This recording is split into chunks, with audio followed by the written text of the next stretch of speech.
happy beginning of the week to all of you. I hope you're having an amazing start to it, and I want to dive right in. Today, we're going to focus on the second pillar of what you'll need to thrive inside of the future of work, which is an understanding of mindset, education, and collaboration. Today, I want to talk a little bit about the education piece, and not so much what you need to know, meaning learning about entrepreneurship so that whether you force to or you choose to, you can thrive inside of a new kind of an economy, a new way of working, or what jobs are in ascension and in decline or running risk of being automated or not.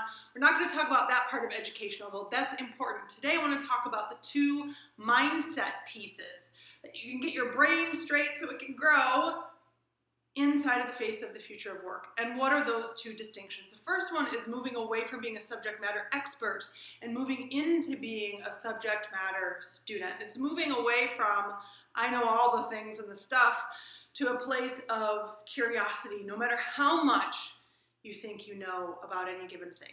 And I get that. I am a recovering perfectionist myself. I used to be one of those people who would never let a document, a book, a presentation, anything leave my desk without it being 800 million% perfect.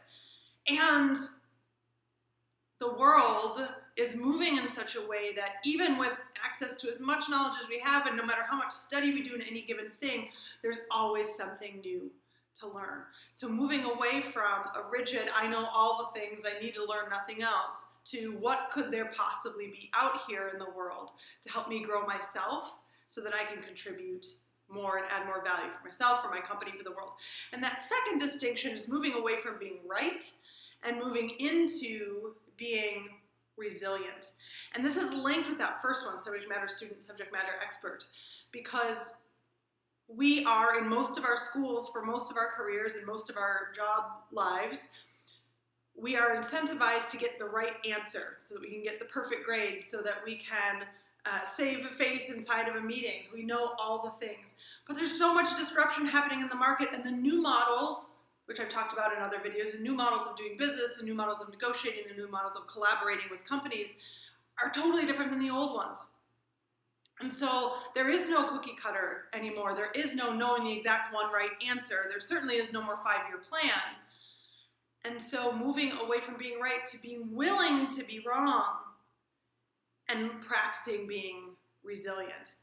There's a wonderful TED Talk by a guy named Jia Jiang who's known as Rejection Guy, who's a master at creating resiliency.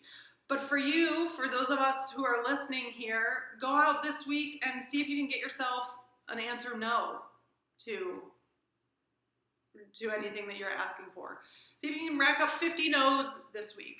Because by the way, if you are making asks and you're always getting yes, it probably means that you're not asking big enough. Anyway, so those are the two big mindset shifts. It's me moving away from subject matter expert and moving into a place of curiosity, subject matter student, what can I learn so that I can then contribute more? And then secondly, moving from a space of needing to be right, because what is right anyway? And definitely no one's going to know in these coming years and months. So moving away from being right to moving into being resilient, and again into that space of what can I learn from this and how can I use it to add value moving forward. I want to know how you are making that switch from right to resilient, from expert to student, and how this is working in your world. Type some notes in here in your comments, and here's to the freedom to create the lives that you want. Talk to you soon.